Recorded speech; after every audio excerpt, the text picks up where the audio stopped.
Just searching. Are you the fanatic we're looking for? Welcome to the Mrs. R Relevant Daily Draft Podcast, part of the Draft Professor Podcast Network. Thank you very much for tuning in to today's episode. We look forward to seeing you in a couple of seconds.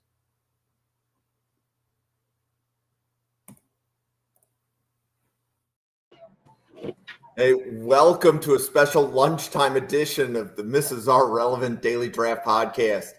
I am joined today by Josh and Cole. Hey, Cole, how you doing today? I'm good. How are you guys doing? I'm doing pretty good.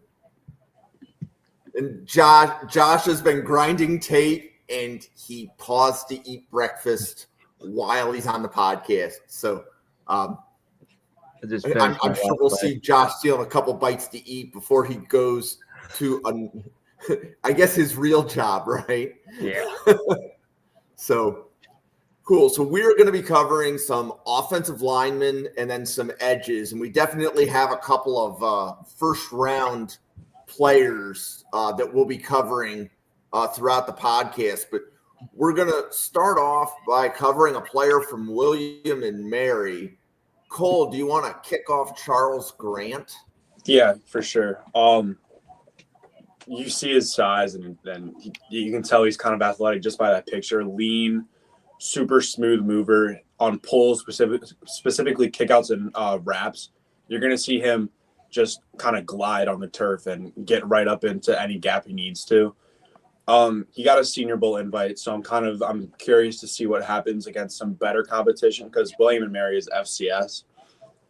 But I do have one sort of problem with him, and it's his play strength. And his attitude. Sometimes he's not always the nastiest offensive lineman, which is fine.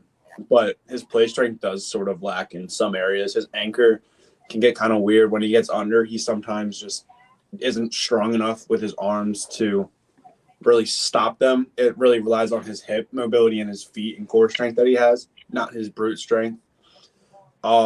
He can get stalemated on a lot of blocks, and that's not really a feet thing. That's just his upper body is just not where it needs to be right now. I have I believe a 3rd to 4th round grade on him. I'm a little bit lower than a lot of people are. But I do have a good comp for him, and it's Roger Rosengarten. Mm-hmm. Just kind of that same athletic tackle, kind of has a smaller-ish build, but his real problem, my only problem with Rosengarten last year was his play strength, but he was also at a little bit higher of a level, so it was less of a concern. Okay. So, question, Cole, tackle, guard, if you had to vote? Oh, probably, I'm going to say guard, but I do think he'll stay at tackle just because if you get him in a gap-heavy scheme or even – so let me rephrase. If he's in a wide zone or any sort of outside zone heavy team, Carolina Panthers, for example, who run a lot of wide zone, you're going to get those athletic guys at tackles and those maulers at guards who can also move. But if we're talking gap scheme where you're going to have them kicking out on counter and you're going to have them wrap on pulls and trap and whatever you need them to do, I'm going to say guard because just how athletic he is during those pulls is a big pro for him. Okay, so Josh, what do you have? So Cole hit the scouting report right on the head for Charles Grant. This is a guy at the FCS level. You have to have some desirable traits to get the recognition that you're getting with the Senior Bowl and by as much hype Jim Nagy's given him. And it's easy athleticism for Charles Grant, whether he's in pass protection or he's on those zone run plays. You can just see it oozing out of him. That's going to be his calling card, developing him at the next level, untapping that potential with his play strength, his consistency in run blocking, because the athleticism's already there. Like Cole was talking about where he would fit best as a tackle or a guard, I think that arm length will project him more as a tackle, and teams are going to be more willing to stick him at tackle for a couple years before trying to move him to the interior. But like you said, if it's a gap scheme, you're going to have to think about moving him to guard because of that athletic ability. I tend to disagree with Cole a little bit. I did like his nasty mean streak, especially when he got control in pass protection. He has one move that he always goes to. He lets the defender get to his outside shoulder. He wraps him with his left arm with good use of hands and just throws him down. Now, granted, it's FCS competition, so it's not really compatible. That's why the Senior Bowl is going to be as big for him as anybody going there. But you can't beat him to the edge. He has the really good athleticism, good play speed, the arm length, the strong upper body to put motherfuckers on the ground. 290 pounds verified. He's going to have to add play strength at the next level. That's no doubt about it. This is a guy you're not asking to be a plug-and-play starter if need be year one. This is a guy you're going to have to sit and develop, get him into the lab, get his play strength up. Couple years now, you're talking about a guy upwards 315, 310 pounds maybe. With that athleticism, now you got something talking here, more of a swing tackle or possibly a solid to better starter at the next level. And I want to see more powers in his hands in the run game. He shows it in pass protection, not really as much in run when he's run blocked. I want to see his hands get a little tighter, closer to his chest, use that power that he does have with his upper body strength. And I want to see diversification in his pass rush, pass protection arsenal. He likes to go to that one move like we talked about earlier, letting defenders get to his left arm and then stalemating them from there. If people try to go for inside counters on him, he has the foot speed. I don't know if he has the technique to really guard against them, but overall, I'm with Cole. I'm going to be a little bit lower on him. I have a 4th round grade on him right now, but this is a guy that's easily developable. You love the intangibles. You love the traits with the arm length, and the team's going to take a chance on him. If the Lions last year took offensive tackle from England in the 4th round, somebody's going to go up and take Charles Grant in the 3rd round just based on the pure athletic ability he has. But definitely an interesting prospect nonetheless. And what's your vote for tackle or guard? I'm saying tackle. That arm length he can move the inside on those gap runs, but I really like the athleticism along with the arm length. It's just developing that play strength in his lower body. Okay, next player, Jalen Rivers for Miami. So, Josh, you want to kick this one off? Yeah, so this is a 5th-year junior, so he still has one more year of eligibility if wanted to, but he's accepted the Senior Bowl invite, so he's going into the NFL draft. You see the position flexibility from him to tackle the guard. This is a guy compared to Charles Grant. I'm projecting him more at the guard level than he is at tackle, but he can play both ways. He shows good mirroring skills and pass protection out of multiple sets, out of his jump set, out of his 45 and vertical degree sets. He shows good patience, good base, good timing. Heavy hands. With more development can turn into a consistent strength for him, but at times during the game, you see how he can completely erase defensive ends with his hand strength, with his grip strength, with good technique. He doesn't really project as a zone blocker. I think this is a solid to adequate athlete at best with his foot speed and play speed. Now, while he does have good base and timing on pass protection sets, he's not the quickest to get to his spots in both gap and run fits. He's not the quickest to make contact. This is a guy that you're probably going to project to guard just because of that athletic ability. And for me, I just want to see overall more consistency in the run game because he has the pass blocking prowess, even though he loses at sometimes. Not every offensive lineman is perfect, but I want to see better consistency, more improvements in his run fits. So for that, I have him around the 5th to 6th round grade. Definitely a draftable prospect, a guy that can raise his stock at the Senior Bowl, but we'll just have to see how that athletic ability is and how consistent of a run blocker he actually is. Cole, what do you think? I mean, Josh basically just stole my scouting report. So, yeah, not super athletic guy. This is definitely a guard. I like him normally guards are more flexible to learn than tackles are, just because the stance and the positioning of your hip isn't that much different from left to right. But he does have left guard experience, so I'd like to just see him slide in as like a backup depth guy at the moment and develop at left guard. Super technical. His hand placement, his hand timing is beautiful. Like one of the best in the class, probably like top 5 at that. Just his power and pass protection, like Josh said, is so much better than his power and run blocking, which is kind of odd, but nobody's perfect. So there's going to be some weird types of things that I'm going to knock off on certain people. He's bigger, like 6'5", 330, but he looks really chunky, wide. He almost looks like JC Latham a little bit, not a comp at all, but when I watched him, I was like, that kind of looks like JC Latham from last year. Super heavy hands. He's strong in his upper body. I'd like to see him develop a little bit more lower leg strength, but other than that, this is a pure depth guy who at the Senior Bowl can raise his stock maybe a round or two or lower it completely if he doesn't do well with the defensive lineman that'll be in front of him and 7-on-7s. I have about a 6th round grade on him. Might be 7th, but it's like one of those early 7th round grades. So that's kind of where I am on Jalen. Okay. Next player, John Campbell Jr. from Tennessee. Cole, you want to kick this one off? Yeah.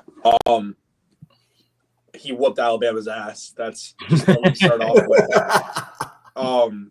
He almost single-handedly made that pass rush not good. That is the only game I've been able to watch of John Campbell, just because I've had so many other players to watch. But he looked like a solid mover, so I'm not going to be able to give it that much of an in-depth analysis. But he looked like a smoother mover, strong. He has really nice size at 6'6", 330. That's kind of like that sweet spot area where I like my offensive lineman, is that, like, if you're taller, I like that 325, 330 range. His arms didn't look too short on film. I'm not sure about exact measurements, but stone walls of hands. Like, he completely stoned LT Overton on a couple plays. Even like, just I'm sorry, I haven't really watched him as much as I wanted to, but just that Alabama game, he really did intrigue me. So I don't have a grade on him yet, but that's kind of where I am. Strong hands, good mover, long, good build. Destroyed Alabama, so that's going to be a pro. So, Josh, what can you tell us about John Campbell? So I watched that Alabama tape, and that Alabama tape was his bright spot in the season. It showed what he could be at the next level, and that's a depth piece at tackle that could spot start if need be. But if you go over his full resume throughout the year, there's some parts that I like, but there's other parts that it's either you're too far away to be coached at the next level, or you're kind of just who you are as a prospect, and we're going to have to live with it to see if you can make a 53-man roster. This guy loves to finish blocks. He has the functional play strength, like Cole mentioned, good size, good athletic, not good athletic ability, but the prototypical size you're looking for in an offensive tackle in today's game. He has the functional play strength. He just doesn't know what to do with it all the time. When he does use it effectively, it does stonewall people like LT Overton and those bigger defensive ends / edge rushers that are trying to get in his grill, because he has that functional play strength. Goes along with his solids, with a solid anchor. He projects as a tackle to me, like I said. I need to see improvements in his mirroring and use of hands and pass protection game to game. He shows flashes, but over the course of the season, he hasn't put together a 2-game stretch where he's able to bend stonewall and bend that prototypical tackle you're looking for at that size. I'm a little lower on his athletic ability. He can lose the speed and counters to the inside easily. I want to see improvements in his footwork, especially getting out of those 45-degree and vertical sets. He had 12 penalties this year, not the end-all, be-all, but that can be attributed to mental processing, use of hands, holding, et cetera, et cetera. So not the best overall in those categories. Need to tighten that up a little bit.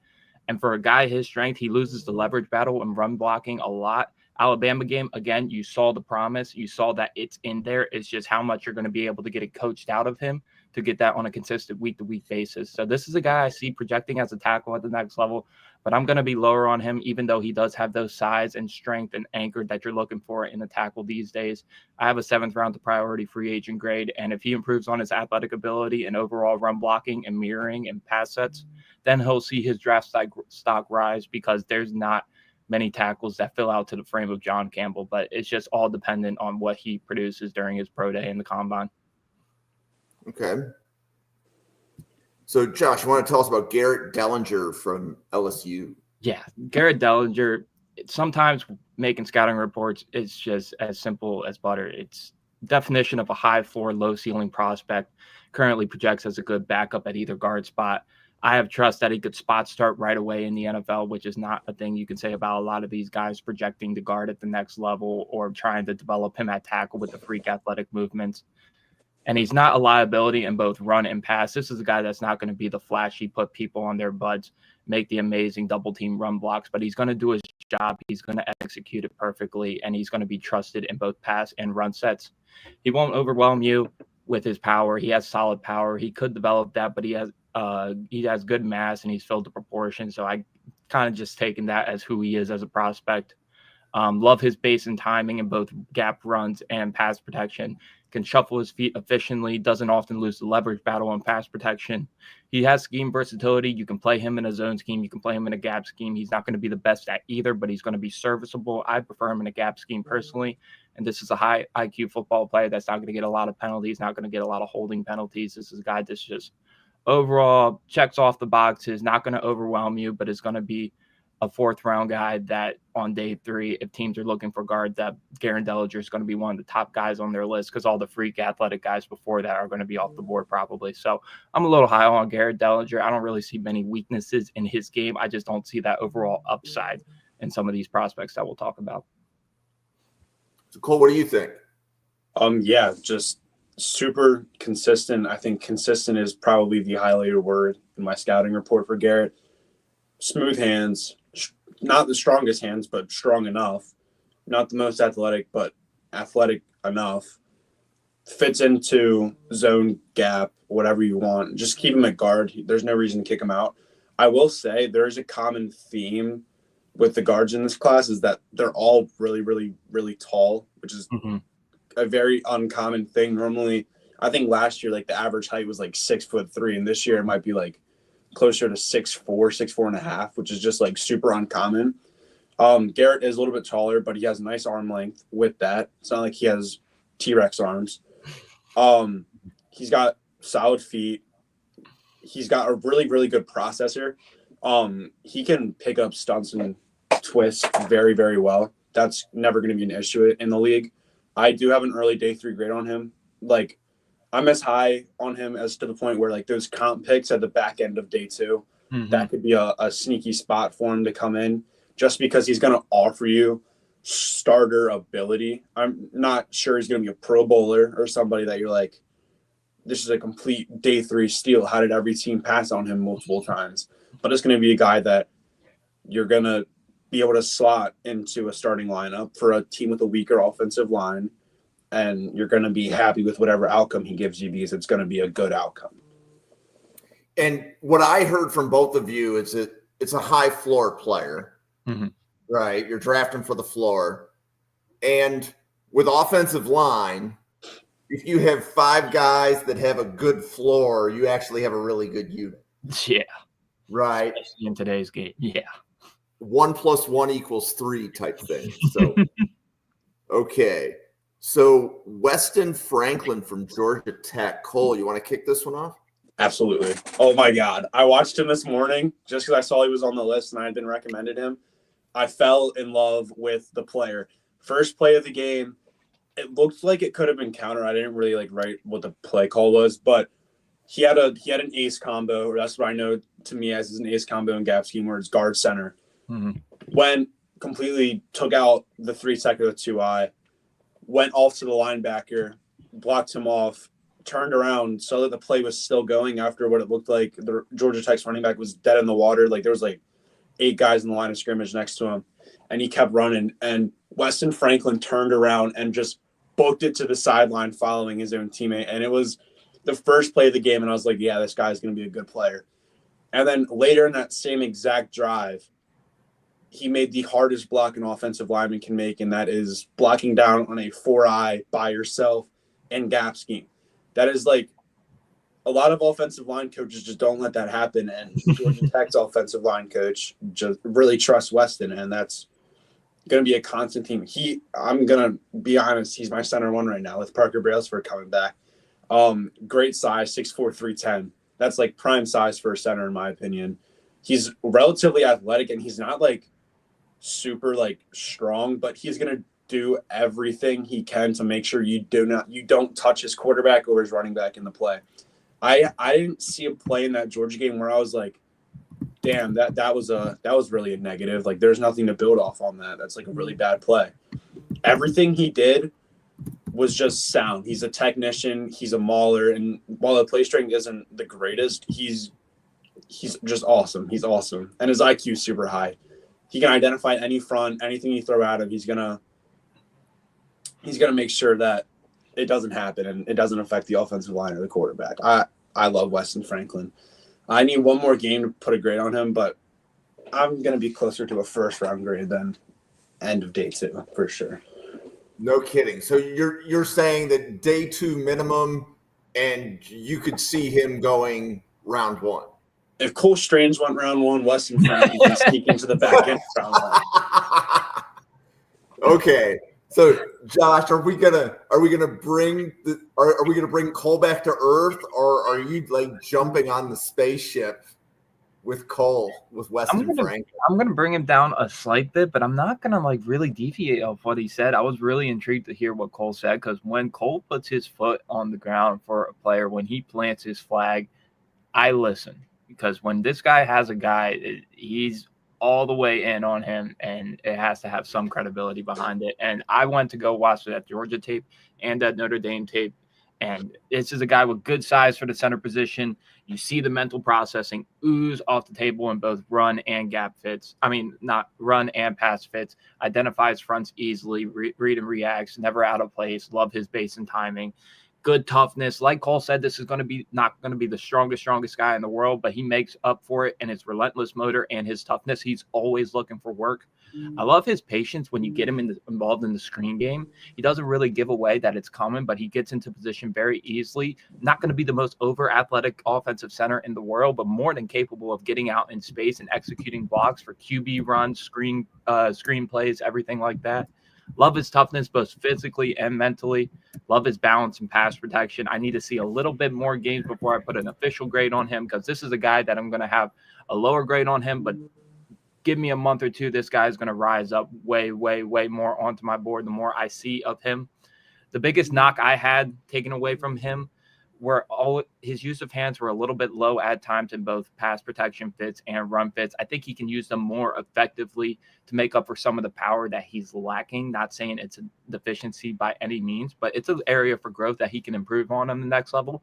But like we said with Garrett Dellinger, high floor prospect, I think Franklin's got more ceiling than Garrett Dellinger, just because he's proven to execute multiple schemes in Georgia Tech's offense. He's proven he's trusted.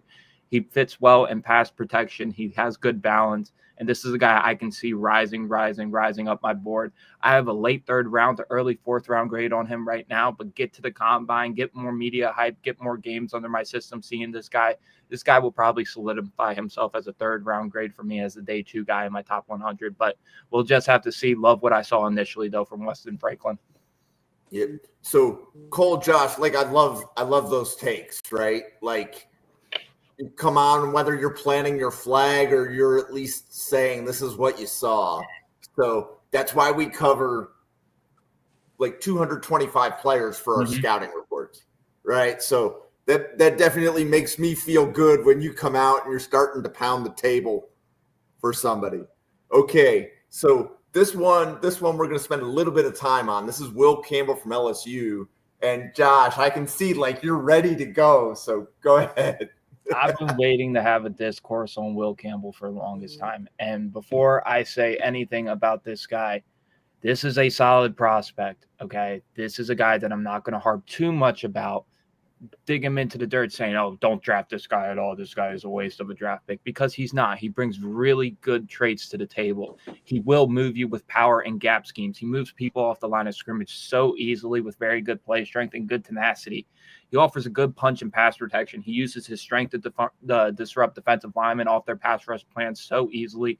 For his arm length being shorter, which we'll talk about later, he gets his hands into really good position, keeps them square to his chest, and he uses them very effectively. He's done that for multiple years now. This is a freshman starter going on to 3 years starting, has that number 7 patch for a reason on the side for LSU. So you don't have to worry about any character concerns for this guy. He'll be able to easily mirror stockier run defending defensive ends if he sticks as tackle, but I'm projecting him to the inside for reasons I'll talk about in a second. And when he's in position, he gets into his anchor so easily, keeps his hands disciplined close to his chest, like I just mentioned. But for me, it was kind of like the same thing with last year's quarterback class. Everybody had a consensus. Yep, Caleb Williams is number 1. Everybody else fall in line. Same thing with this offensive tackle class. Yep, Will Campbell, Kelvin Banks, 1 and 2. Everybody else fall in line. And with my eyes and what I've scouted so far, that's just not the case. It doesn't paint the full picture for him. We've seen it multiple times this year. Speed rushers, athletic bendy or edge have success rushing the passer on him. Can't get out of possession in his vertical sets due to solid foot speed, not being the most over athletic guy in the world. Arm length, that's going to be the big question for him, projecting him from tackle to guard to center. It changes with everybody. I personally think he's going to stick at guard in the next level. I worry about holding issues on zone schemes if you get him out in space due to that arm length. You've seen multiple times this year. He gets called for unnecessary holding penalties because he's just not able to get his arms in good position. He has an unusually high stance, can put his body in weird positions to anchor and use his strength efficiently in gap runs. For a guy with his calling card being a gap run mauler, he didn't have that much success during the back half of this year. And I don't know if that's due to LSU always being down, having to be in pass protection, not really putting that much effort into run blocking. He has the prowess to do it. It's just that leverage kind of gets him out of position at times, but he plays so effortlessly out of that, getting out of his sets, getting into his anchor. It's kind of like a give or take thing. Let it happen. But if you move in the inside, your ass is going to have to get down Will Campbell.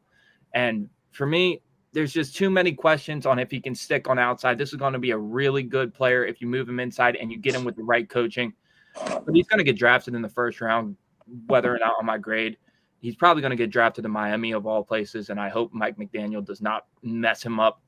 But for me, I'm going to be lower on him. I have a second-round grade. He's teetering on my top 50. There's too many question marks for me, too many offside false start penalties, too many holding penalties in run scheme, and can be easily deceptible if he's sticked out of tackle. So someone please coach him right. He has really good intangibles. He can be really good.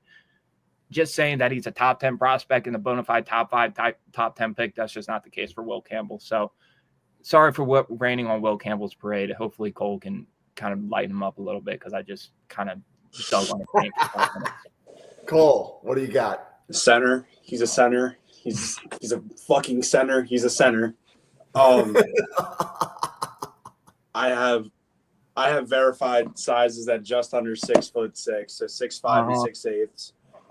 I have him just under 325 pounds at 319, and I have his arms verified at 32 and 7/8, 32 inches and 7/8.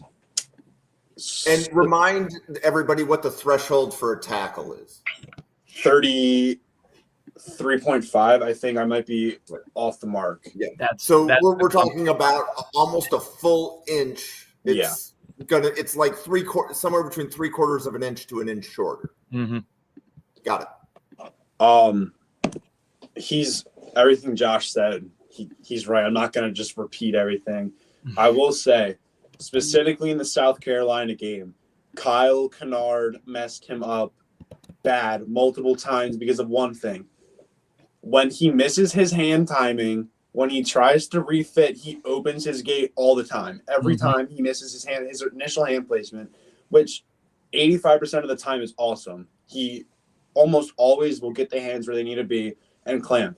When Kyle Kennard, who's faster with his hands and has a nice swipe and a nice rip, any athletic defensive end or edge rusher that has those gave Will Campbell fits, and when Will Campbell went to refit, he opened his gate completely and allowed either an inside move in the counter or just to get worked around the bend, which doesn't happen often because I do think he has nice bend for his pad level, which is a whole nother thing if I think he should get moved to center. But that specifically really, really stuck out on film was you're going to get those swipes. If he misses that hand, he's going to open the gate and you're just going to let him walk right across your face. And that's one thing that cannot happen in the NFL, especially with how many times if you play a Flores defense, you're going to get twists, you're going to get stumped, everything like that. Zimmer defense, same exact thing. You can't do that in the NFL. It's a problem. It needs to get fixed. It can be coached up. Now to my center thing. Guard, sure. Center, he's super smart. This is one of the smartest offensive linemen in the class. Why not let him command your offensive line? He has shorter arms. He's strong. He has a nice base, and he can anchor, and his core strength is insane, which is very important for a center, in my opinion. He has shorter arms. He can probably put on about five more pounds, maybe, if you want to put him at center, just because of he looks leaner than 319. Yeah. Like Weston Franklin, who we just did, was a pretty plump 310. So Will Campbell can probably put on an extra 5 pounds and widen out a little bit to move into center. But he's so smart. He's athletic enough, and specifically where I think center would help him out is those man blocking scheme teams who are very man heavy in the NFL. Man blocking is not really power slide, kick slide, back at center. It's straight back. It's just wall back, move your hands, clamp on whoever comes, And that's what Will Campbell excels at, is those vertical sets because of how his stance is and how his hips and his feet work. That's just how he is. So that's why I think he's a center, like very loud. I will be very loud about being a center. And I'm sure that Jim Nagy will make sure he gets center reps in February in Mobile. I have a second round grade on him as a center also. Thank you, Cole. Thank you. Okay, couple questions. Peter Skoronski, Will Campbell, compare and contrast them, right? Because Skoronski was a tackle that kicked into guard, and I think he was selected 9th overall in the draft, right around there. He was somewhere between like 8 and 12, I think. Mm-hmm. So how would you, like Josh, how would you compare Skoronski to Campbell? Almost very similar. I think Will Campbell, if you were to stick either Skoronski or Campbell at tackle, while they both have the deficiencies in arm length and overall just moving ability, I think Campbell will be the better tackle projection just because he's had the more reps. He's had the better competition he's had to face. And I'm not saying it's so bad with Will Campbell that it's unplayable at tackle. There are reps where he stonewalled Dallas Turner last year and years before. There are reps where he longer arm defensive ends. He takes advantage of. He has good base, good timing. But projecting them to inside, I think Skoronski was a better natural mover to the inside coming out. Now, we've seen with Tennessee how it's taken him a couple years to really unlock what we saw from him coming out, kind of turn into fruition this year a little bit. Still has room to grow, but that's going to be the learning curve with Will Campbell as well. If and when he moves to the inside, how efficient is he going to be right away? How long will it take him to adjust to the NFL level? How the hell will his pad level get down to even just average? It's too many questions for me with Will Campbell. Too many questions for a guy who's going to buy top 10 pick. Okay, so Cole, when you were to compare Campbell to Skoronski, what's your take on that? So I'm actually in the opposite side. I liked Skoronski at tackle. However, just like Will Campbell, I was big Skoronski center. Skoronski's a center. Skoronski's a center. The entire time. I believe it was 2022 that he was drafted. I was a big. Yeah. He's a center. But why I liked Skoronski better at tackle than I do Will Campbell at tackle is Skoronski was so much more technically sound with his hands. His timing and his placement was better, and the speed rushers he faced did not really get that much more of a chance to swipe and counter rip inside than Will Campbell did, because Will Campbell did have all the problems in the world with these speed rushers on most of the reps. Like Josh said, Dallas Turner and a couple of these other speed rusher guys did have reps where Will Campbell stonewalled them. But Peter Skoronski, when he did face those speed rushers, had less harder of a time. I don't know if that's grammatically correct, but we'll take it.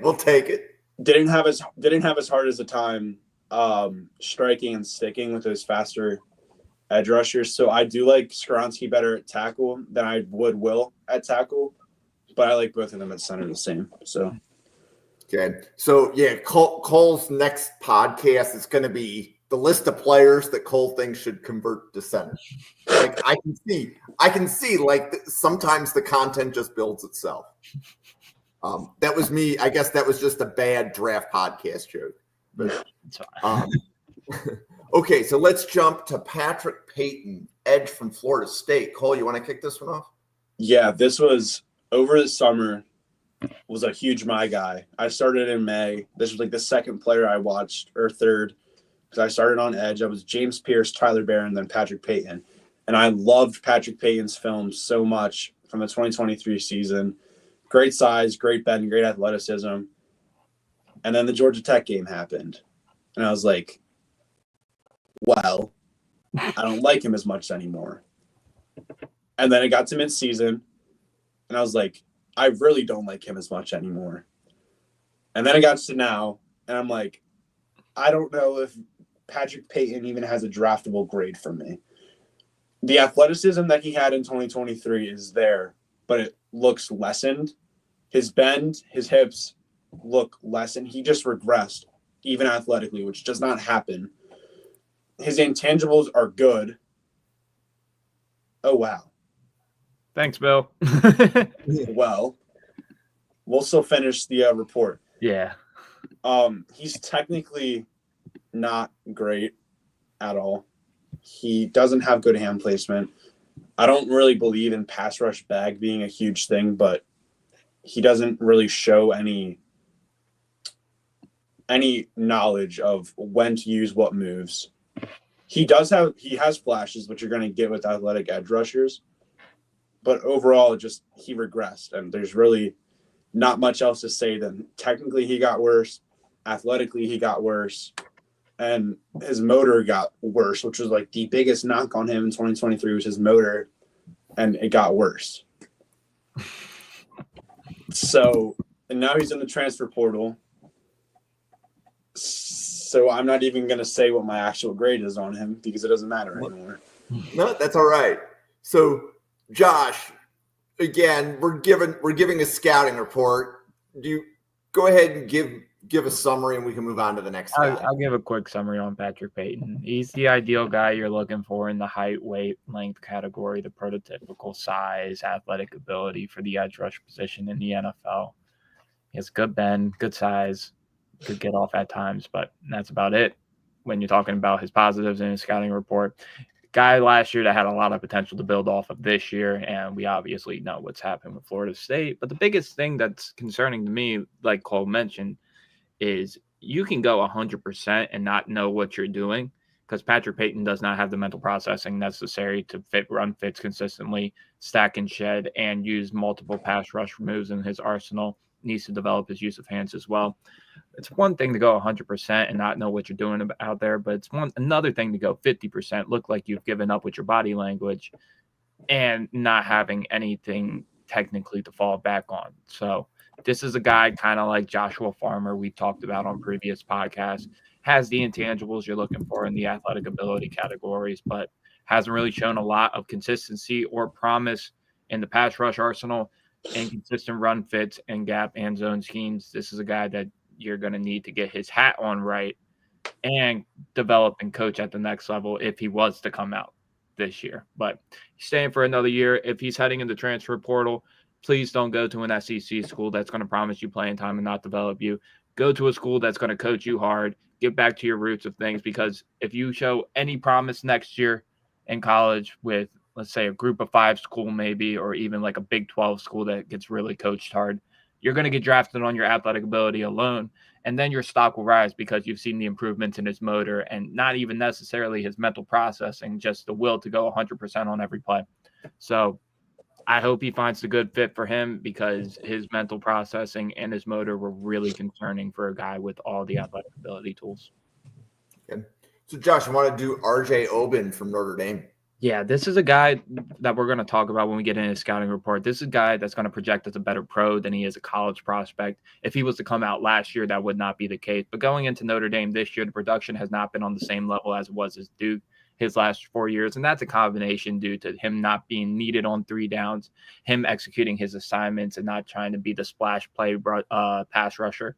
But he has solid speed for his size. He has good athletic ability, good movement skills. You have to go back to the Duke tape in 23 and 22 to really see how shifty he is for a guy kind of stockier on the edge rush. This isn't a guy that's just going to go straight with power. He can win with finesse. He can win with use of hands at times. He has good motor. This isn't the guy you're going to have motor concerns all. It's just not all the way put together production-wise in both the run and pass. He has good strength on the outside, solid to adequate when Notre Dame moved him inside. That's the one thing they were trying to do this year, move him as like kind of like a 5-eye, keeping him at 265 with 2 outside linebackers, moving him inside. And he's more than willing to take on the double teams. It's just how effective is he going to be pushing the pile just because of that weight category. If he was to project inside, you got to add a lot of functional play strength along with that athletic ability. And I don't know if that's something I would give or take with RJ Oben because I like his shiftiness on the edge one-on-one. Production concerns this year, like I've said, he accepted a Senior Bowl invite last year. No word on what's going to happen to him this year. Notre Dame's still in the playoffs, and this is a guy that's used on specific down, specific assignments. So this isn't going to be a 3-down player. I have a day 3 grade on him. I like the tools in the toolbox. I think this is a guy that can provide depth, give rotational value, and then further develop with that good motor, his consistency and use of hands. He has the ability to contain the edge on run fits. It's just if you're projecting him inside, what's really going to be the role for him there? How is he going to be effective there? So question marks for RJ Oben with production this year. I like what he showed on film at Duke. No character concerns, no motor concerns. So just a guy you're going to have to develop at the next level, but you like the tools in the toolbox. Cole, what do you think?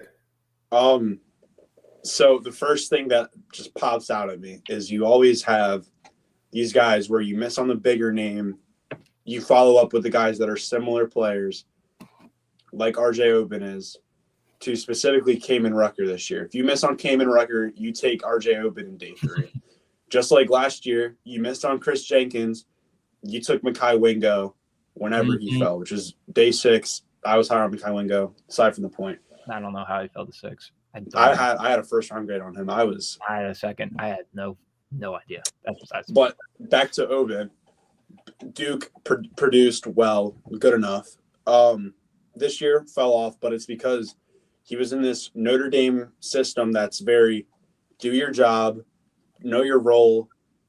The production will eventually come, but you will project better as a pro if you're in these type of systems. It's just how it is. He has a high ceiling, but because of this coaching change from Duke, where he was the star edge rusher, to Notre Dame, where he's not just a guy, but he's a guy that fills in, has a spot, has a job. He's gonna go into a league in a very do your job atmosphere, and he's going to succeed as a whether it's a Robin type role where he's a number 2, which I don't necessarily see him in, or it's a guy who can come in on 3rd and short or red zone situations where you just need execution. You just need players to execute. That's what RJ Oben does. He isn't the biggest guy, but he knows how to use everything he has. He knows how to use his arms. He knows how to use his hands. He knows how to bend. He is really good at run fits. He's really good at pass fits. He stays in his lane. He's very, very gap dominant, which I had problems with a certain edge rusher last year for not being gap dominant. So I was lower on him, regardless of the tools. He does everything right, and it's just always super nice to see on film when you see a player who does everything right and just projects. He projects well. He has nice tools. He's going to be a good player in the NFL. I have a 4th-round grade on him. I like him a lot. I liked him over summer scouting a lot. So I'm pretty excited to see if he gets a bowl game invite. I'm not sure if he does. I know Josh said he got one last year, but if he does, great. If he doesn't, he'll go to the combine. He'll have his pro day, and he'll show what he can do there athletically. So yeah, I have a day 3 grade on him, round 4. Think he'll be pretty good. Okay, so Cole, you want to kick off Collin Oliver from Oklahoma State, right? I didn't write the school in. And also comment, do you see him as a linebacker or edge? But I'll let you give your scouting report. I was going to start off with saying he's a will linebacker all the way. This is a budget Edgerrin Cooper.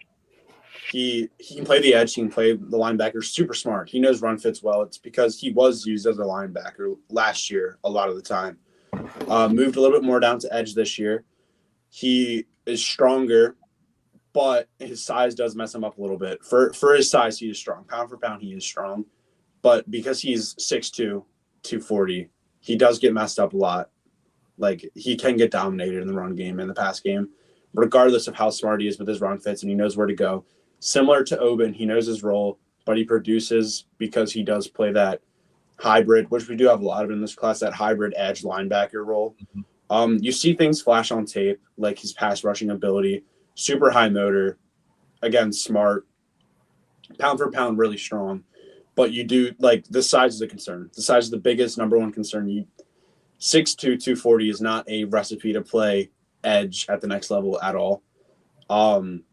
You have guys who are shorter in this class, but they are 260 and 255, and they show good base. Collin Oliver does not show any any good base or resistance, regardless of how strong his initial punch is.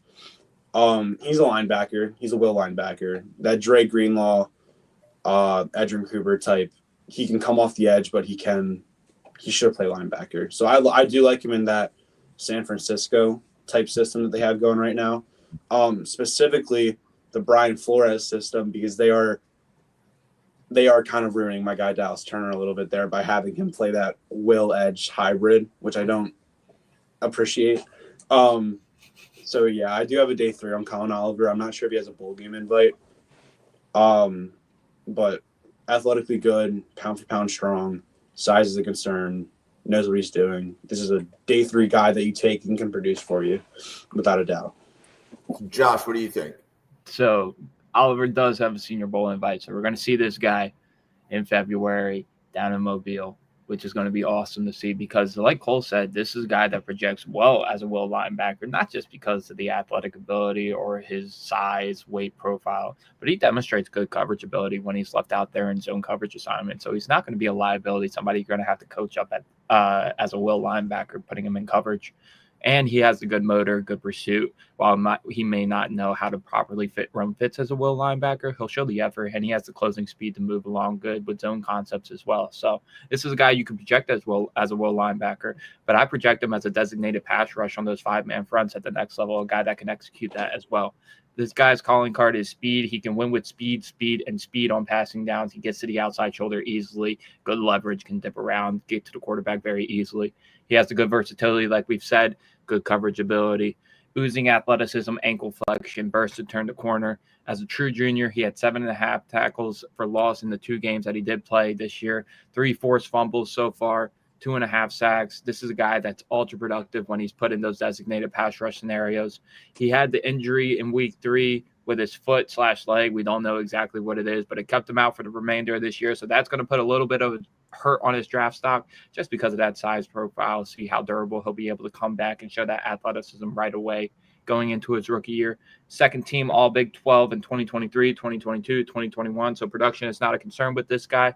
My concerns are his functional play strength in run defense. Depends on where you line him up. He has good strength for his size. If you line him up as a weak side linebacker, I'm not concerned at all. If you're putting him on the edge, I do not trust him to contain an edge one single bit. And that's not due to the strength. It's not due to the arm length. It's a little bit of both, but it's also the height concern. You have to be really, really strong with your core strength, with your lower body strength. If you're going to hold up at that height with the edge, we can compare him to like a Josiah Stewart in this draft class, same height measurables, but Josiah Stewart, even though he has those deficiencies, is a way better run defender holding the edge against Collin Oliver. It's night and day. It's not even close. And then for me, if he's going to stick as a will linebacker, he has to improve his tackle percentage. He was 30% missed tackle percentage his first 2 years, getting into 25% his junior and senior year. His last 2 years, but a career 27.6 missed tackle percentage, that's just not going to cut it. You have the athletic ability, wrap up, tackle, learn how to do it efficiently. But it's just a projection where you're going to play him, where you're going to be most effective, because Collin Oliver has the production and he has the tools in the toolbox, like we mentioned with a bunch of these guys previously. He's going to be a 4th or 5th round guy for me. I want to see him get into the right scheme. Don't misuse this guy because this guy could be a menace off the pass rush on third downs, winning with speed, and he can cover in the flat. Not in the flat, in space as well. So just depends on where he goes. Scheme's going to be the biggest thing for Collin Oliver.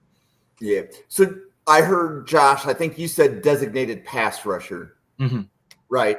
Cole, do you think Oliver has a role as a designated pass rusher? Do you think that's potential? Absolutely. I mean, you do see a lot of these will linebackers get those 5 down, 3rd down and long, even like first and 10, some teams will bring in a package for their designated pass rushers just because that's normally a higher passing down.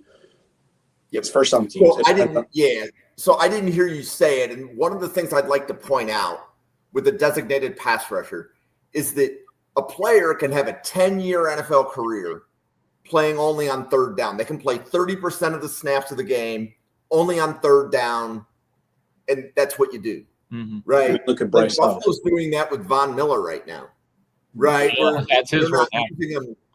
They're not using him on 1st and 2nd down, and I think the list of players, like Leonard Floyd, is in like year 10 and he can be a designated pass rusher for the teams that he's on. He's just a mercenary from season to season as to which team is paying him $10 million a year to rush the passer. So, I definitely, this is not the first podcast that covered Collin Oliver. Wow, I'll say that fast. Covered Collin Oliver. But the designated pass rusher is something that's resonated. So, okay. So David Vann from NC State. I know there's at least one follower of the page that says this guy needs to be covered more. Cole, can you tell us why? 6'1", 273. He's shorter, but he is explosive and athletic. He jumps off tape. There is a clip of him doing a standing backflip. I mean, he is a 3-4 defensive end. I know he's listed as an edge rusher, but that's what he projects as, a 3-4 D end or a 4-3, depends on where you want to put him. But he did a backflip standing up. He is athletic. It jumps off on the tape. He's super athletic. He's strong. His burst is good. His short area quickness is good. I do think he needs to kind of polish some of his things. I do like him a good bit. But you look at it, these day 3 guys are normally guys who have solid production and athletic traits in the toolbox, and that's what David Vann is. Athletic, has shown signs of production. I'm not exactly sure on his sack numbers this year or his pressure numbers, but I know he has produced before. Just athletic. It pops up. He's shorter. His arms, I don't have exact measurements, but his height and his arms do kind of hold him back a little bit. I don't like his technicality on his hands and necessarily his gap discipline and his fits, but he tries. He has effort. He's like the prototypical day 3 edge that you're going to take and you're going to develop, and he's going to be a good player for you. Cool. So, Josh, what do you have in David Vann? So, David Vann was a guy coming in I had little to no expectations about. Found out he got invited to the Hula Bowl. I'm like, okay, he has some credibility. Now I'm wondering why the hell he's not at the East or West or not even at the Reese's Bowl right now. This guy absolutely deserves one of those invites, and I think after the Hula Bowl, he'll make his way to the Shrine Bowl. And then more people will start talking about David Vann because, like Cole said, this is a freak athlete at a shorter height. I mean, this guy can do the standing backflip like we said, but you see it on tape. He wins the leverage battle so easily. He's able to dip when he's rushing inside, outside, win the leverage battle, dip his bend. He has good, solid bursts off the line of scrimmage. He's an athletic freak. He made the Feldman's freak list for a reason. He had 6 forced fumbles this year, going on to 8 sacks. I love his mental processing. I love his effort. Never going to be a question with this guy. Like Cole mentioned, this is going to be a day 3 prospect that brings a really high floor. He has some deficiencies because of his height. And if you try to move him into inside when he's fitting those run fits, he can add a little bit more functional play strength, but I don't know how effective he's going to be at that height at the next level with not the ultra burst or athleticism if you're sticking him as a 3 or a 5 if you need to move him inside. This is a prototypical run defending, contain the edge defensive end, show some promise pass rushing. I like the solid and the bend. He has shorter arms. He allows offensive tackles to get in his body easily. He doesn't have a large arsenal of pass rush moves, but you definitely don't see that with his motor. He's going full out 100%. He's trying to find one little sliver between the guard or the tackle, and he's taking it, and he's going. You'll never question the motor with this guy. He had a higher grade from me than I thought he would have. I have him ranked a little bit higher than Collin Oliver and RJ Oben just because I love the floor and the motor, and I think he brings more value as a run defender if you stick him on the outside as a prototypical defensive end. But it's just all going to be where you put him at the next level, where to effectively use him. And if you decide to move him to the inside to play half the snaps, can he add a little bit more functional play strength? Not that he needs to. It's just against those double teams when he's holding up in those gaps, how effective can he be? Because he's most comfortable when he's on the outside. Let's not get it twisted. But this is a guy I'm going to have teetering at the beginning of the 4th round for me. I don't know if he'll sneak into my top 100. He's going to be close. He'll probably be around like the 105 to 125 range for prospects for me. But definitely don't underestimate the motor and athletic ability of this guy because this guy is athletic, shifty, and wins the leverage battle so easily for a guy around 6'1". So, Josh, it always gives me a fuzzy because I know that you had a relatively robust board when we started podcasting together. So if the list of players I gave you where you said, oh, I haven't watched him yet, and then you moved him up or whatever, right? Like that makes me feel good. Okay. So question, Cole, who do you think has a better motor, David Vann or Gabe Yakas? Ooh. I'm gonna go Vann. Mm-hmm. Josh, what do you think? It's just like, it's not even motor. It's just relentless pursuit of the football. And you see it with 6 forced fumbles this year, and he's done it on multiple years. And he has the athletic ability alongside with Vann for me as well. Okay. Oh, hold on. So, not sure if it's important, but Caden Salter just signed to Colorado. What? Yeah. who is that? I didn't hear the name. Caden Salter, Liberty quarterback, who was like a little bit of I know a couple people who that was their day 3 quarterback darling for this class. So that's kind of interesting. What's Prime cooking over there? Him and Not a clue. he's doing something. I'll tell you that. Definitely is. So we are preparing for a big finish. I think we have 2 or 3 players left. So Kyle Kennard from South Carolina. And I think at least one of you mentioned Kennard getting reps against one of the offensive linemen. But Josh, you want to tell us about Kyle Kennard? Kyle Kennard's going to be the guy that will most likely fall out of round 1. But when he does, he should be one of the first guys taken in round 2 in my mind. This was the Nagasari Trophy winner this year. He had 11.5 sacks, 36 quarterback pressures. Coming into this year as a Georgia Tech transfer, he was looked at as more of a day 3 guy. Now this guy's firmly in my top 50. The only thing holding him back for me is not the overwhelming athletic ability all in all. He has refined footwork. He shows solid burst and solid bend off the line of scrimmage. He knows when to manipulate the leverage well. It's just he's not going to be the most freakiest athlete in the world, but he has improved in so many areas this year. He's reading leverage, playing leverage well. I love his use of hands improvement in both run and pass. He has good play strength along with good arm leg that affects him in both run and pass, like I've mentioned. I question his stack and shed ability a little bit in run fits. And like I've mentioned before, his limits with speed and overall athletic ability not being a deficiency. I have them down as solid, but definitely not something when you're comparing the rest of these edge rushers. You're like, oh, yeah, Kyle Kennard's more athletic than so-and-so henceforth. But really improved as a pass rusher in his arsenal this year, has multiple moves he goes to, uses his hands very effectively.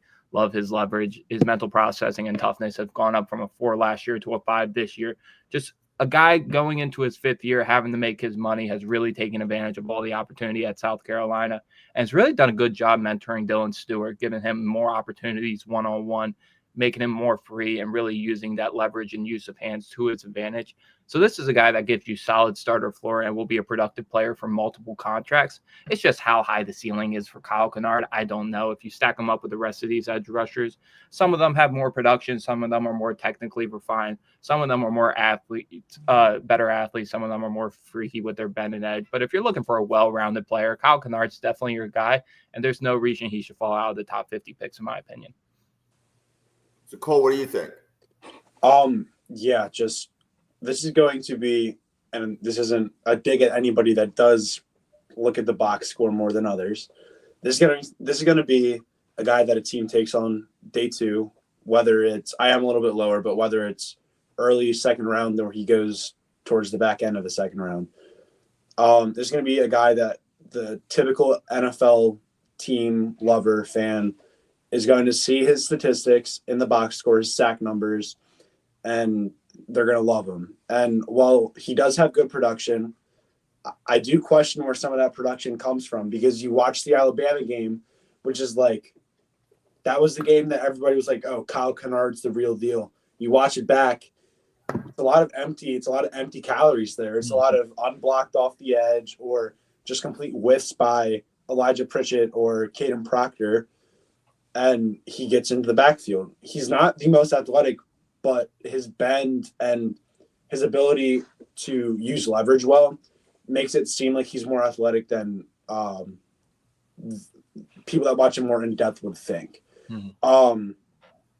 Like Josh said, super smart, high motor, knows a lot about the game, knows a lot about the position. He's a good mentor. He's a veteran college player. I have no doubt in my mind that he's going to be selected and is going to come in as a second pass rusher to somebody's 1, and he's going to come in and dominate and put up good numbers just because of his coachability, his character, his bend, his leverage, and everything else that he does offer. And if you look back historically, pass rushers who have good production work out, and that's what you're going to get with Kyle Kennard. Is he good too? Somebody that uses bend, uses leverage, uses hands, knows his bag. His counter moves to the inside are amazing. He will club rip you, go inside, get a sack, get a pressure. Did it all the time during the LSU game. I think I have like 3 reps posted where he just absolutely works somebody by going off the bend with his own bend and then leveraging back inside. And it's just awesome. I am lower on Kennard because of the athletic ability, and I don't know how much of his production were empty calories because I only watched 4 games of him, so I haven't watched every single one. But just based off that Alabama game, I do question how much of that production was real wins or just him out-talenting some tackles that just can't kick set. Okay. So we've got 2 more left. So Mike Green from Marshall, Cole. This is let me pull up my board for his scouting report here. This is a guy, I believe he led the FBS in sacks. Correct me if I'm wrong, Josh. Yeah, right. Yes. First game I watched, I just watched him probably like a month ago. So I'm pretty recent to getting on to Mike Green. The Ohio State game, I was told, was the game to watch. And I just wasn't blown away. I wasn't overly impressed with that game until later in the game, which is due to his biggest pro on my list for him is his motor. He's super relentless. He always wants to get to the quarterback. He plays mean, like super angry. Specifically the Coastal Carolina game. I'm not sure if anybody here has watched it or anybody else that's watching has watched that game. He dominated the Coastal Carolina offensive line. He's strong for his size, but I do question some of his technique ability. He does have relatively good idea of leverage, and he's really, really athletic, so he bends well. But I do question his run fits, and he does sort of lack play strength. Regardless of him being super mean and nasty, I don't really see that, like, this guy is going to bull rush a tackle in a vertical set and put him on his ass and get to the quarterback. And if he does do that, it's because he plays like he wants to run through a motherfucker's face every single down, every single rep. He is going to try and hurt you, and that's what Mike Green is. He is a productive, I'm going to be better than you because I don't like you. And that's his game. He's just nasty. You see it a lot with the offensive linemen, and that's a big trait for them. But you don't really hear it a lot for edge guys. But that is Mike Green's forte is I don't like you. You're on the other team. I'm going to kill you. And that's what Mike Green is. I have a 2nd-round grade on him, I believe. Yeah, 2nd-round grade. He's just inside of my top 40. He's 36 right now. He is my edge 11, and he's behind the likes of Jared Ivey, who I'm also big on. But that's kind of where I stand on him. Josh, what do you think? So Mike Green is a very, very interesting prospect to really unravel the full story. When you're talking about transfers, most of them are looking for more money, more opportunity, a better fit. Some of them are just dealing with unfortunate circumstances and have to go find playing time somewhere else. Mike Green was one of those. And Cole hit it right on the head with all of his deficiencies. I question how he'll hold up double team setting the edge at the next level. He has room to grow as an every down run defender. But on those run defense plays, if he's naked backside, he is running his ass off to go chase any running back running away from him. And he'll probably make the play on it too, because of the athletic ability we'll talk about. And I want to see improvements in his use of hands techniques in the pros if he's going to be an efficient pass rusher, winning inside at times. Just not really using his hands to his strength. That's something that you can unlock with him at the next level. But with all the hype being talked about with him, it's well warranted. It's something when you turn on the tape and you watch him pass rush one-on-one, it's when you see it, it's some stuff that you can't teach guys. It's just natural to them, and it's something scouts will look at and go, I don't want to mess with that. That's rare. his movement skills are ridiculous, and it's something not every edge rusher has in the NFL. There are Pro Bowl edge rushers that do not move like Mike Green does. He has freakish athletic moves. He executed a perfect spin move against Ohio State's right tackle that just moved him off the spot completely. Couldn't even get a hand on him.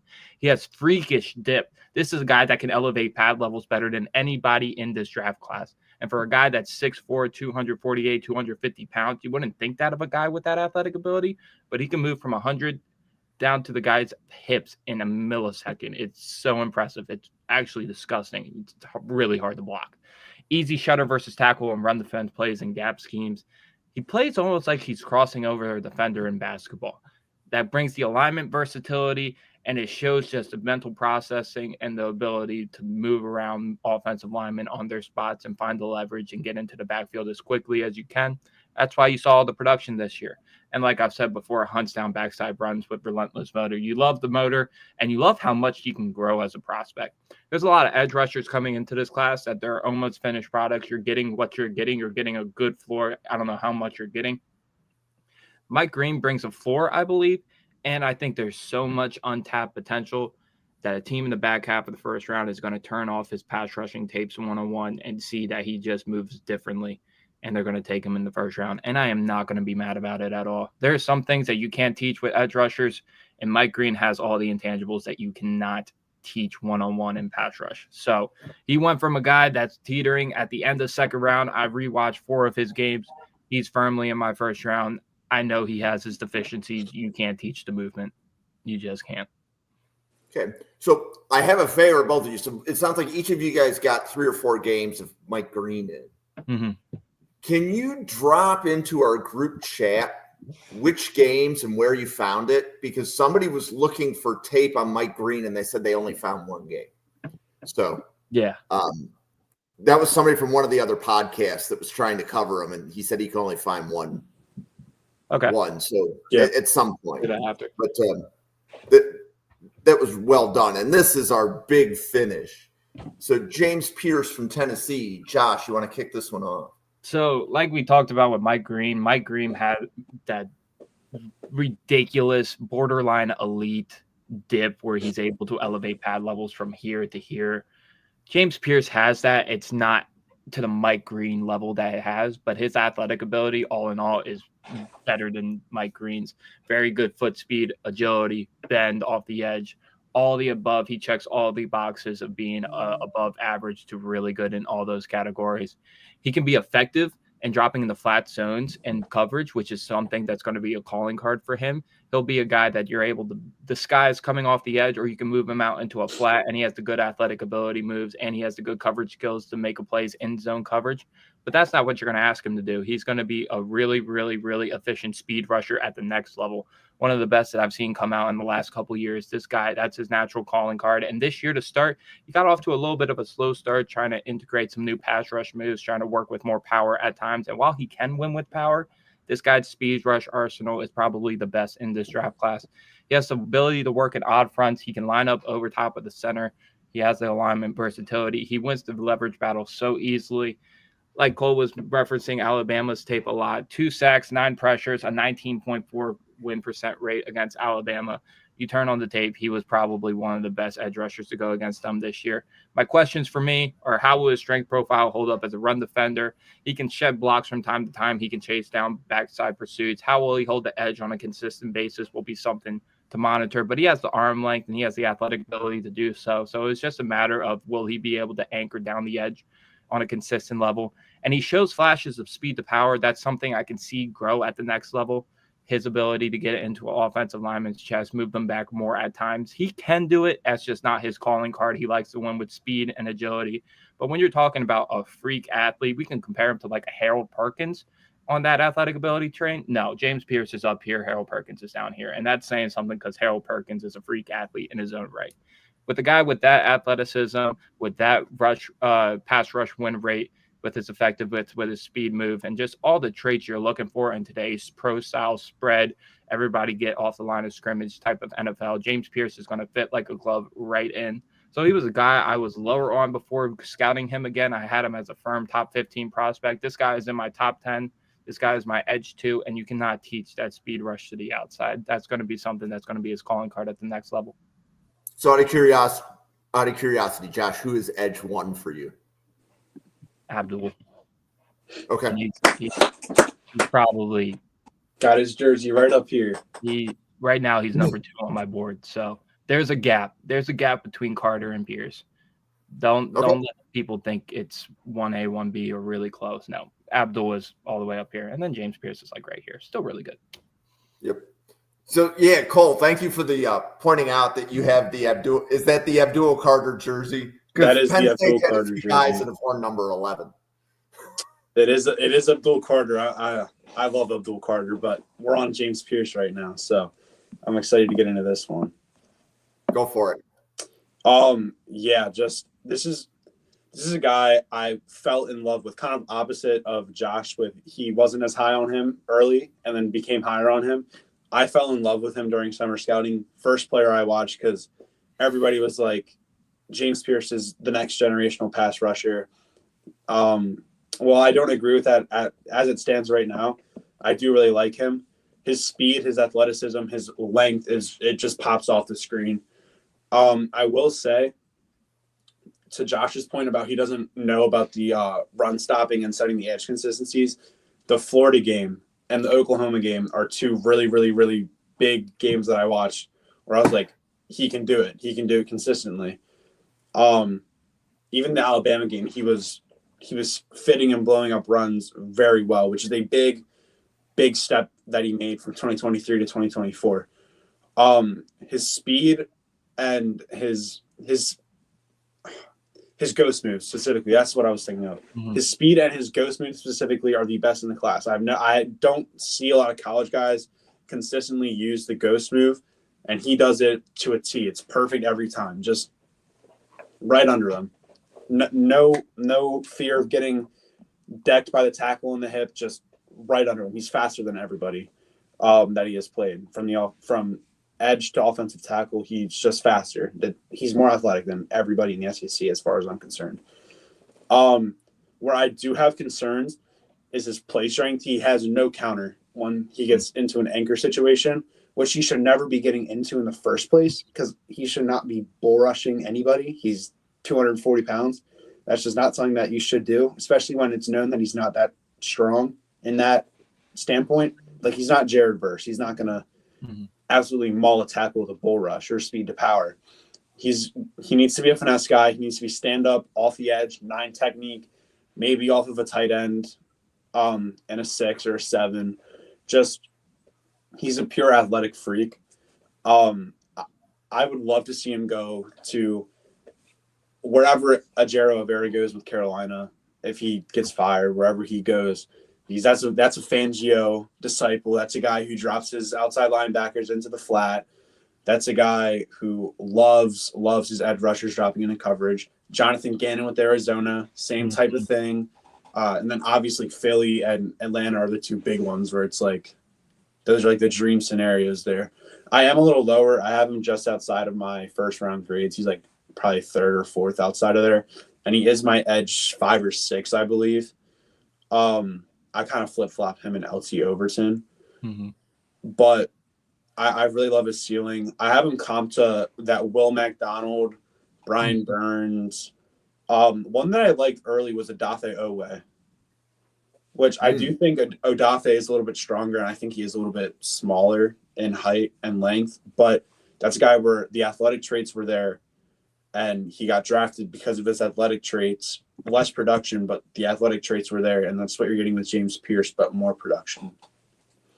Okay, so I have a question, and this is going to pertain to Pearce, Green, Kennard, who are like 3 of the top 50 guys we covered. Mm-hmm.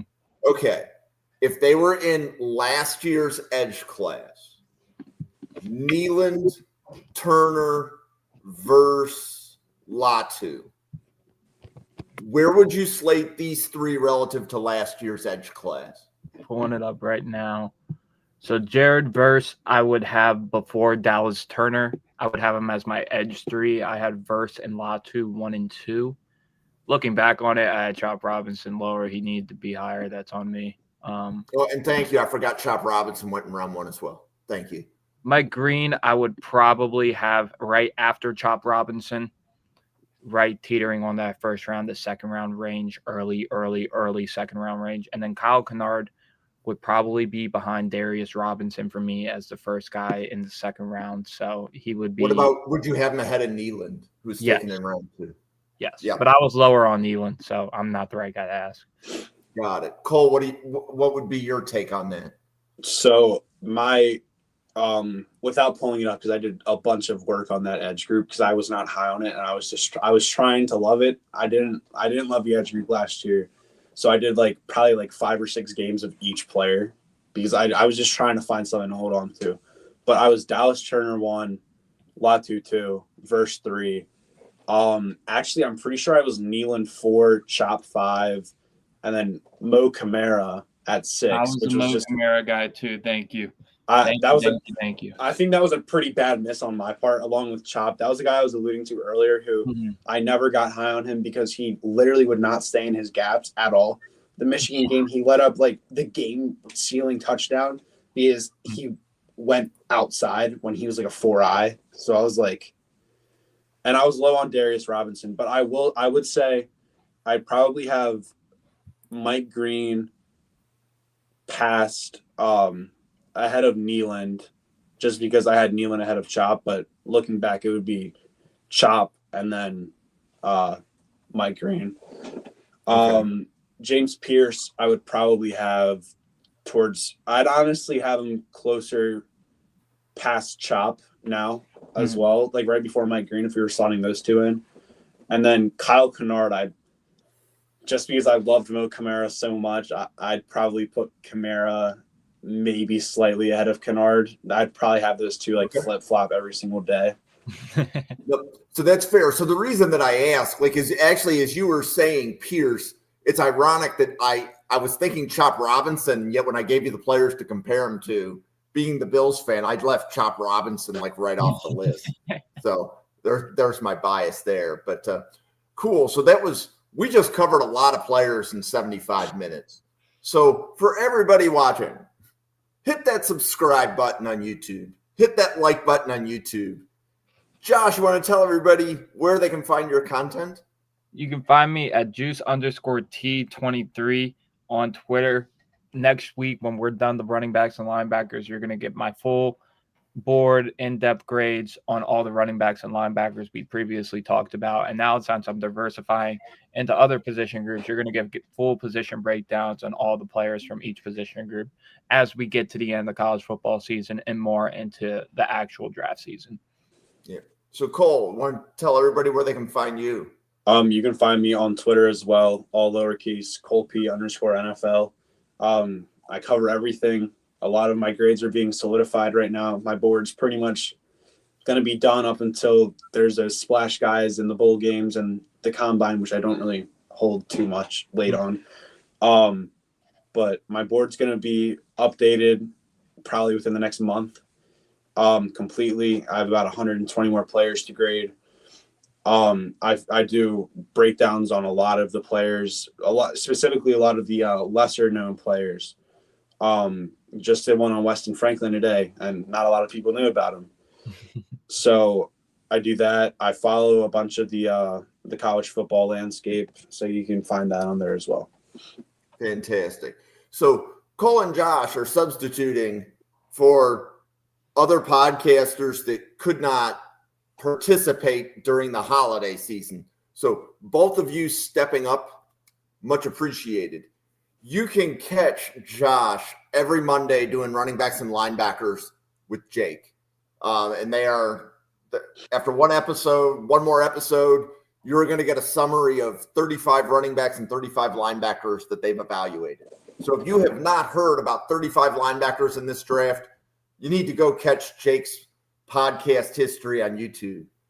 Cole, you're probably going to see more of Cole on Friday. So he was on last Friday's podcast, Wide Receivers and Corners. He's going to be doing another wide receiver corner this week. And then Cole is going to be pivoting to help us with some Senior Bowl coverage. And actually, Josh on Monday is going to be doing some Senior Bowl coverage with Jake as well. So The draft content on this channel is nonstop. We're finishing up scouting reports. We're jumping right into Senior Bowl, and you will be able to find content every day on this channel.